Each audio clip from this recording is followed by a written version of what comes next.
네, 강프로입니다. 자, 오늘 에코프로 머티리얼즈가 4% 반등에 성공을 했습니다. 그쵸? 12월 말과 같이 22평을 딛고 반등을 하는 모습을 보이고 있는데, 본격적인 반등이 나오는 건, 그쵸? 뭐 어디를 딛고 반등이 나왔다 이것보다 나올 수 있는 모든 내용들이 다 나온 이유가 될 겁니다. 왜 그러냐면, 에코프로 머티리얼즈가 여기 11월 17일 날 상장이 됐죠. 상장이 되고 나서 상승폭을, 그쵸? 거의 한 달도 되지 않는 그 구간 동안에 13만원까지 한 3배 정도 상승폭이 커졌었습니다. 근데 이렇게 상승이 나왔었다는 건 상대적인 낮은 가격에 거래가 됐었기 때문이에요. 상장 시점에 IPO 흥행에 실패를 했습니다. 이게 무슨 얘기냐면 상장 시점에 공모주 청약을 한단 말이에요. 그러면 기관들의 수요 예측을 합니다. 그 수요 예측이 예상치보다 한참 떨어져 있었다는 거예요. 그래서 그쵸? 에코프로 머티리얼즈가 상장 시점의 움직임을 보면 자 보세요. 확정가 그쵸? 공모 확정가가 36,200원인데 여기 희망밴드 최저 밴드에 들어와 있다는 겁니다. 그러면 그쵸? 44,000원에 곱하기 2 그쵸? 곱하기 2를 했을 때 거의 한 88,000원 정도 되죠. 그쵸? 여기서 상한가를 가면 이게 따상이라고 부르잖아요. 여기보다 더 커졌습니다. 곱하기 3까지 되기 때문에 그쵸?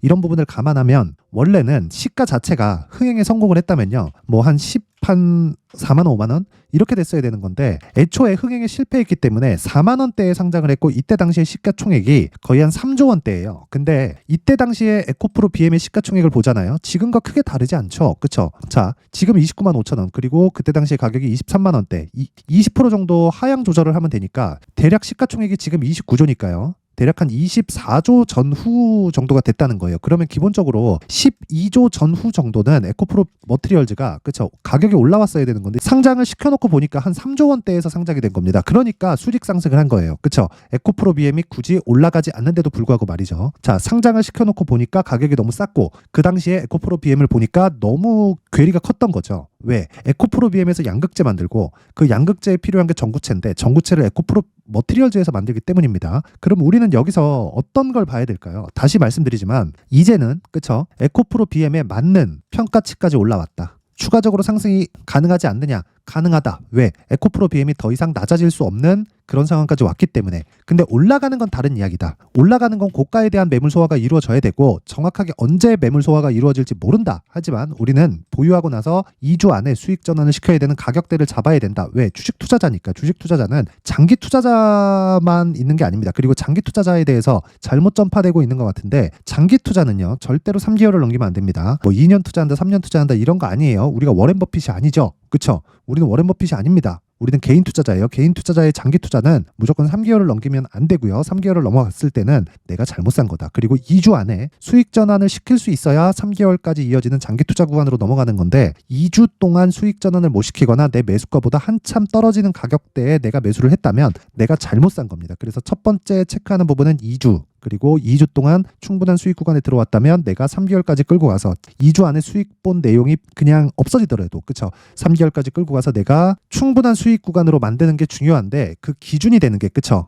기준이 되는 게 상대적인 가격대라는 겁니다. 그리고 상대적인 가격대에 대해서 이해를 해야 그쵸 에코프로 머티리얼즈에서요 상대적인 가격대에 대해서 이해를 해야 내가 꾸준한 수익 모델을 만들 수 있는데 에코프로 머티리얼즈의 상대적인 가격대는 에코프로 BM이라는 거고요. 지금 현재는 그쵸 에코프로 BM 시가총액 29조 대략 한 30조 잡고요. 에코프로 머티리얼즈의 시가총액이 지금 현재 가격 기준에서 15조 5천억이기 때문에 50% 정도 평가치에 들어왔습니다. 정확하게 제가 이야기 드린 그대로 가고 있죠. 에코프로 BM은 더 이상 떨어지기에는 어려울 가격까지 내려와 있다. 근데 LNF를 참고해서 봤을 때 에코프로 BM에 지금 오르지 못하는 이 상황 그쵸? 이 상황은 악재를 기다리고 있는 거예요. 그게 실적입니다. 그쵸? 리튬 가격으로 인해서 실적이 좋지 않게 나올 텐데 그런 부분을 애초에 선반영하고 있는 과정이 지금이라는 거고 이 과정에서 에코프로 머티리얼즈가 이제는 그쵸? 평가치 자체가 50% 정도의 평가를 받고 있기 때문에 그쵸? 이 구간에서는 에코프로 BM의 악재가 나올 때까지 이 구간에서 등락을 보일 수 있다. 그래서 우리는 에코프로 BM의 실적이 나오는 구간에 맞춰서 매수할 수 있는 가격대를 잡는 게 중요하다. 오늘 매수를 하지 않아도 된다는 거지만 기준이 되는 건 에코프로 BM의 실적이라는 겁니다. LNF가 어저께 적자를 발표했어요. 2,800억 적자를. 그런데 LNF의 주가는 오늘 8% 강세입니다. 이렇다는 건 시장의 방향은 결정이 됐다는 거고 시장의 방향이 결정이 됐으면 우리는 그대로 따라가면 되는 거다.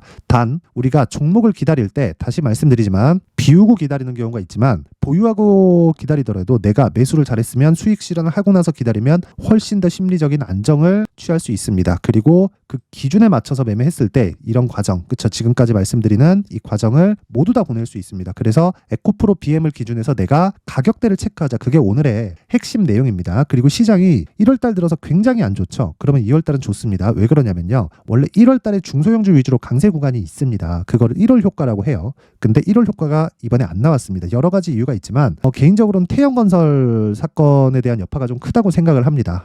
그게 뭐 태형건설이 어마어마하게 큰 기업이고 그래서가 아니라 태형건설이 지금 그 부동산 PF 문제로 망하네 만에 하고 있는데 워크아웃이 개시가 되면서 일단락 되는 분위기입니다. 근데 태형건설이 넘어졌을 때 문제가 되는 건 채권 시장의 신뢰가 깨질 수 있기 때문에 그렇습니다. 그렇죠? 회사채가 무너지기 시작하면 그런 부분을 정부에서는 어쩔 수 없이 막아내야 되는데 그 막아내야 되는 과정에서 채권 가격이 움직이고 그럼으로 인해서 주식시장에 작은 변화가 일어날 수 있기 때문에 그래요. 근데 그런 부분을 먼저 지금 반영하고 있기 때문에 2월 달에는 대략 한 명절 이후가 될 것 같은데 그때 전에 우리는 가격대를 체크해서 매수 구간을 잡자. 그게 오늘의 핵심 내용입니다. 자, 그래서 그 가격에 대한 부분, 에코프로 머티리얼즈의 가격에 대한 부분을 말씀드리기 전에 그쵸? 제가 1월 달 이벤트에 대해서 안내 말씀을 드리고 가도록 하겠습니다. 자, 여기 보시는 내용은요. 무료 소통방이고요. 제가 지금 1,700분 정도 있는데 2,000분까지 입장 인원을 늘립니다. 1월 내내 계속 이벤트가 진행되고요. 특징점은 두 가지가 있다. 무료로 진행한다는 점. 그리고 신고가 종목만 매매한다는 점. 자, 무료로 진행하는 건 왜 그럴까요? 돈 안 받아요. 전 채널 성장이 목적입니다. 그쵸? 그래서 무료로 진행을 하고 있고요. 지금 입장하고 있는 인원들도 모두 다 무료로 진행을 하고 있습니다. 그리고 자, 신고가만 진행한다는 점.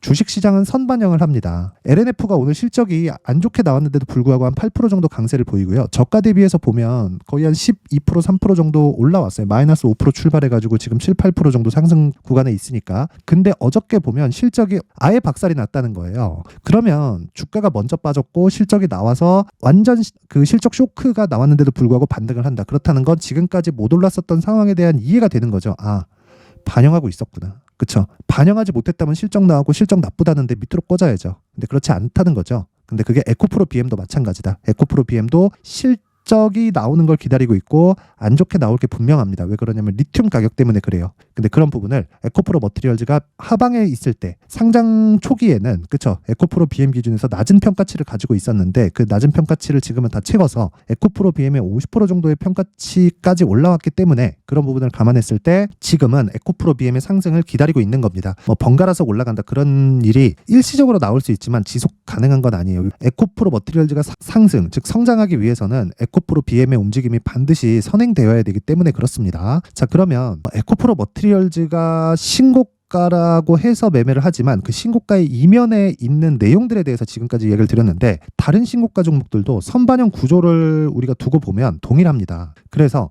에코프로 머티리얼즈 말고 다른 신고가 종목을 소통방에서 어떻게 공략하고 있는지 한번 보겠습니다. 자, 오늘 같은 경우에도 자, 1월 16일 그쵸? 1월 16일 시장가 매수 그쵸? 롯데정보통신 8시 54분 장 시작 전에 시장가 매수를 하라는 건 시가에 그냥 사라는 거죠. 자, 그래서 그런 부분 어떻게 움직였는지 볼게요. 롯데정보통신 자, 오늘 4% 정도 그쵸? 4% 정도 수익 구간에 있고요. 그리고 시가 대비해서 한 3% 정도 자, 장중고가는 대략 한 8% 정도니까 6% 수익 구간에 있습니다. 근데 제가 이걸 오늘만 노렸을까요? 신고가 이후에 강세 양봉이 몇 개입니까? 시장이 안 좋은데도 불구하고 그쵸? 이런 상황에서 제가 첫 번째 공략한 날은 1월 12일입니다. 그쵸? 원래는 이날 매수가 됐어야 돼요. 1월 10일 날 매수가 됐어야 되는데 제가 이때 다른 신고가 종목을 매매한다고 매매를 못했습니다. 그래서 조금 뒤늦게 공략을 했다. 근데 오늘도 추가적으로 공략을 했기 때문에 그쵸? 충분하게 좋은 수익 구간에 있습니다. 시장이 안 좋은데도 불구하고 그러면 1월 12일 지난 금요일입니다. 자, 보세요. 1월 12일 시장가 매수 롯데정보통신 그쵸? 오전 8시 49분 어떻습니까?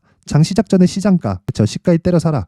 요 날이에요. 요 날 39,500원인데 지금 43,200원. 몇 프로 수익이죠? 거의 한 10% 정도 수익 구간에 있죠. 이런 매매를 하기 위해선 다시 말씀드리지만 신고가에 대한 이해가 필요하고요. 흥하해운 같은 경우에 1월 12일 날 그렇죠? 1월 12일 날인데 자, 보세요. 흥하해운. 자, 오늘 10% 하락 중입니다. 근데 이건 오늘이죠. 근데 제가 공략한 날은 1월 12일이에요. 그렇죠? 3,890원. 그렇죠. 정확하게 진행이 됐고 신고가라는 거죠. 뭐 후티 반군에 대한 공격, 그렇죠. 홍해에 대한 불안, 그렇죠. 그로 인해서 운임의 뭐 대폭 큰 상승, 그쵸? 이런 부분이 작용하면서 주가 상승이 나왔는데 왜 먼저 신고가를 만든 게 한참 전일까요? 그러니까 제가 계속해서 말씀드릴 수밖에 없는 겁니다. 주식시장은 먼저 가격이 선반영한다. 근데 2차전지 섹터 내에서도 LNF가 오늘 크게 올라가고 있는 건 왜 그래요? 실적이 안 좋게 나올 걸 시장은 이미 알고 있었고 확인하고 보내는 겁니다. 그쵸? 악재기 때문에 주가는 먼저 빠졌고 그래서 그런 거고, 이걸 역으로 돌렸을 때는 흥하해용 같은 이런 상황이 되는 거고, 롯데정보통신도 크게 다르지 않다. 그렇죠? 그래서 오늘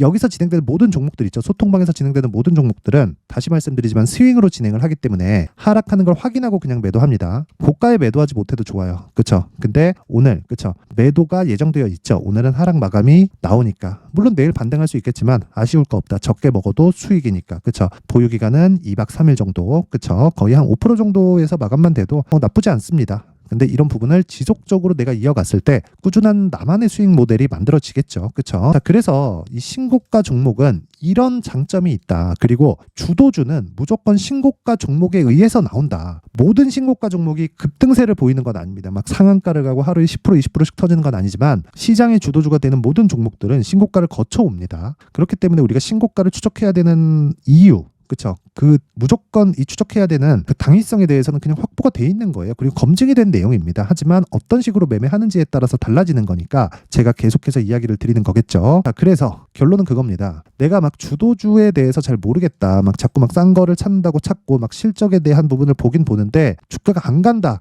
하시는 분들은요, 이번 기회에 소통방으로 들어오세요. 제 돈 안 받아요. 돈 안 받고 무료로 진행을 하는데 왜 그러냐? 채널 성장이 목적입니다. 그래서 구독과 좋아요 꼭 좀 부탁드리고요. 상단에 있는 전화번호로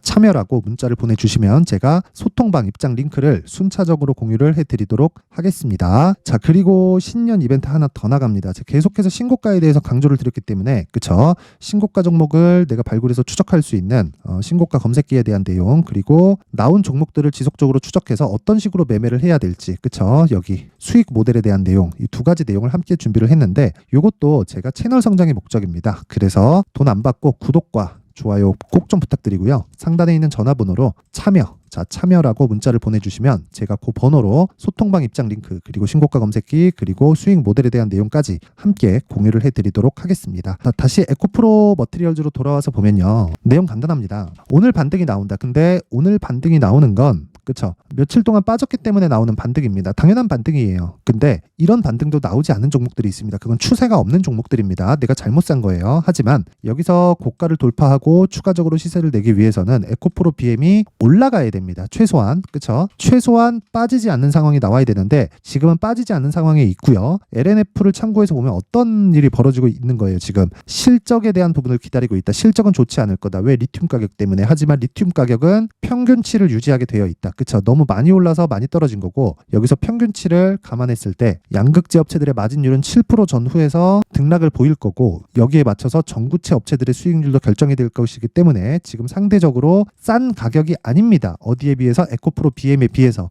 50% 정도의 평가를 받고 있어요. 그런데 그 분모가 늘어나면 되겠죠. 분모가 늘어나는 게 뭐예요? 에코프로 BM의 상승이다. 그러면 첫 번째 안 빠져야 된다. 그리고 두 번째 올라가야 되는데, 올라가는 데 필요한 건 고가 매물을 소화하는 점, 그리고 고가 매물을 소화하는 데까지 우리가 기다릴 수 있는 상황이 있는데, 그 상황을 내가 보유하지 말고 기다리라는 겁니다. 내가 충분한 수익 구간에 있다면 내가 어느 정도 물량을 정리하고 보유할 수 있습니다. 하지만 내가 고가에만 따라가지만 않는다고 해도 내가 굉장히 심리를 안정시킬 수 있습니다. 그 심리를 안정시키기 위한 첫 번째 단계가 내가 저가에 잡으려는 걸 버린다. 고가에 팔라는 것도 버린다. 이 두 가지예요. 고가에 팔라고 내가 미련을 갖고 있기 때문에 못 팔고 물려서 내려오는 겁니다. 그리고 내가 싸게 살라고 하기 때문에 계속 기다리다가 못 사는 거예요. 이런 부분을 애초에 만들지 않으려면 단기 보유 전략, 즉 2주 안에 내가 수익 전환을 시킬 수 있는 스킬이 필요하다. 그리고 그러려면 가격에 대한 디테일한 내용이 필요한데, 그 내용을요 제가 여기 에코프로 머티리얼즈의 가격 그리고 단기 보유 전략으로 준비를 해놨습니다. 자, 단기 보유 전략은요 2주 안에 수익 전환을 시키는 것을 의미를 하고, 그러기 위해서는 가격적인 부분이 굉장히 중요한데 그 내용을 제가 20페이지에 걸쳐서 아주 상세하게 준비를 해놨습니다. 근데 영상에서 제가 이 긴 내용을 이야기를 드리면 한 2-3시간 정도 이야기를 해야 돼요. 그래서 이렇게 내용 준비를 해왔고 이것도 무료입니다. 그쵸? 왜 그럴까요? 채널 성장의 목적이기 때문에 그렇고요. 그래서 구독과 좋아요 꼭 좀 부탁드리고요. 상단에 있는 전화번호로 숫자 3이라고 문자를 보내주시면 제가 에코프로 머티리얼즈의 가격 그리고 단기 보유 전략을 함께 공유를 해드리도록 하겠습니다. 자, 항상 긴 영상 봐주셔서 감사드리고요. 그리고 제 신고가에 대해서 계속 강조를 드리니까 그만큼 중요하다는 거겠죠. 자, 그래서 제가 12월 달부터 진행하고 있는 신고가 종목 그리고 주도주가 있는데 그 종목들을 어떤 관점, 어떤 가격 그리고 앞으로 어떤 식으로 보고 있는지 그 내용에 대해서 제가 준비를 해놨으니까 영상 끝까지 시청하시고요. 모든 분들이 성공 투자하셨으면 좋겠고요. 무조건 이해를 하고 가셔야 됩니다. 네, 올 한 해를 뒤돌아보니까 구간별로 큰 수익이 나왔었던 종목들이 꽤 많이 보입니다. 1월 달에는 AI 관련주들이 있었고요. 그리고 2월 달부터는 2차 전지가 계속해서 강세를 보였죠. 자, 그리고 나서 3월 달이 되니까 AI 반도체 관련주들이 신고가를 만들면서 5월 달부터 시세를 큰 폭으로 냈죠. 저가부터 따진다면 한미 반도체와 같은 종목들도 올 한 해 6배 정도의 시세가 나왔습니다. 혹시라도 올해 수익을 보지 못하신 분들이 있다면요. 어떻게 시세가 움직이는지 반드시 익혀 놓으셔야 되고요. 만약에 그런 부분이 아직 준비가 되어 있지 않다면 어중간한 종목들 사고팔고 하지 마시고요. 딱 한 종목에 비중을 제대로 넣어서 확실하게 수익을 보는 방법이 필요합니다. 자, 그래서 제가 23년 12월 달 강프로의 대시세 종목을 준비를 해왔고요. 이 종목은 대기업을 상대로 안정적인 매출 구조를 갖추고 있는 데다가 이 규모가 40%를 넘나들고요. 호황기 때는 50%를 넘나드는 역대급인 이익 구조를 갖추고 있어서 대체 불가능한 기업이라고 보셔야 됩니다. 자, 지금 현재 주요 거래처는요. 삼성전자, 인텔, 하이닉스, TSMC, 엔비디아까지 모든 반도체 업체를 고객사로 확보하고 있는 상황이고요. 이 재무제표 상황을 보면요. 이익률 자체가 넘사벽인 걸 알 수 있습니다. 넘을 수 없다는 거겠죠. 첫 번째 급등 포인트를 보면요. 앞서서 보여드렸었던 실적은요. 23년도 개화 시기에 접어들었었던 AI 반도체 실적이 포함되지 않은 실적입니다. 자, 그런데 올 한 해 개화 시기에 접어들었었던 새로운 반도체 실적치가 더해지면요. 질적인 성장보다 양적인 증가가 함께 이루어지게 되고요. 그런 부분을 한미 반도체가 이미 시세로 보여줬죠. 저가부터 6배 강세를 보인 상황이 있습니다. 강프로의 무료 소통방이죠. 어떻게 매매를 했느냐. 5월 25일 날 그쵸? ISC를 49,800원에 매수를 했고요. 자, 그리고 나서 2달도 되지 않아서 한 100% 정도의 수익을 만들어냈습니다. 자, 근데 6월 2일 날 내용 한번 확인해 보시면 자, 한미반도체 26,000원까지 올려서 잡겠다는 내용이 있죠. ISC와 함께 새로운 반도체 관련 종목입니다. 이때 당시 가격이 25,650원이었는데 그냥 올려서 잡으라는 거겠죠. 지금 현재 한미반도체 가격이 62,000원인 걸 본다면요. 항상 주가는요. 신고가 이후에 공략하는 것이 좋고 그랬을 때 단기간에 100% 수익이 가능한 구조를 만들 수 있습니다. ISC도 그렇고 한미 반도체도 마찬가지예요. 당연히 에코프로도 마찬가지입니다. 두 번째 급등 포인트를 보면요. 자, 개인용 PC를 비롯해서 서버, 클라우드, 그리고 우리가 사용하는 스마트폰까지 기본적인 PC 구조와 동일하고요. 새로운 반도체의 구조도 동일한 구조를 갖추고 있습니다. 자, 근데 한미 반도체의 상승 이유도요. 이러한 구조가 동일하게 진행되기 때문이고 이 구조는 절대로 바뀔 수가 없습니다. 11월 달에 새로운 뉴스가 나왔습니다. 자, 온 디바이스까지 더해지면 비메모리의 사용처는 계속해서 증가할 것은 너무 당연한 이야기고요. 그런 부분을 감안했을 때 이 기업은요. 질적인 부분에 대한 성장이 아니라 양적인 증가까지 이룰 수 있는 상황이 된 겁니다. 한미 반도체의 시세를 보면 아직은 굉장히 저렴한 상태를 유지하고 있고요. 세 번째 상황을 보면요. 엔비디아의 실적인데요. 이건 올해 초 대비해서 4배 정도의 상승폭이 나왔고요. 주가도 그 정도가 당연히 올랐죠. 주식 투자를 할 때는 예상하는 게 아니라 확정치를 보고 매매를 해서 수익을 낼 수 있어야 됩니다. 앞서서 제가 보여드렸었던 내용인 자, ISC도 그렇고요. 한미 반도체도 그렇고 확정된 내용이 있었죠. AI에 대한 개화 시기에 맞춰서 삼성전자와 SK 하이닉스가 강세를 보이는 구간이 있었고요. 엔비디아가 강세를 보였습니다. 자, 삼성전자도 그렇고 하이닉스도 그렇고 엔비디아도 마찬가지고요. 생각해 보시면 세력들이 어찌할 수 없는 정도의 사이즈를 가지고 있는 그런 종목들이죠. 그렇기 때문에 제가 계속해서 이야기를 드리는 겁니다. 확인하는 데는 확정치가 필요하다고요. 엔비디아 실적만큼 확실한 재료가 있을까요? 엔비디아의 실적의 증가세는요. 앞으로 다가올 AI 반도체의 수요 증가가 있을 수밖에 없다는 거고, 그리고 그에 맞춰서 단가는 폭증하고 있는 상황인 게 엔비디아의 실적을 보면 알 수 있고요. 그리고 삼성전자와 SK 하이닉스로 연결이 되고요. 그래서 한미반도체가 올라온 그런 상황입니다. 한미반도체만큼 추가적으로 상승할 수 있는 종목이 있다는 게 하이닉스를 포함해서 삼성전자의 시세 그리고 엔비디아의 실적을 보면 알 수 있고요. 그래서 준비한 4분기 대시세 종목, 내년 초까지 강세를 보일 수 있는 종목을 준비를 해왔습니다. 어렵게 생각하지 마시고요. 기본적으로 신고가 구간에 있는 종목이기 때문에 하락에 대한 저항성은 충분히 갖춰져 있는 종목이고 이미 시세가 시작이 됐습니다. 자, 무엇보다 중요한 건 얼마에 사는 걸 텐데 제가 그런 부분까지 상세하게 준비를 해놨으니까 영상 상단에 있는 전화번호로 대시세라고 문자를 보내주시는 분들에 한해서만 무료로 공개를 하도록 하겠습니다. 매매하는 과정에서 수익이 잘 안 난다 하시는 분들은 이 종목 딱 받아가서 큰 수익 내셨으면 좋겠습니다.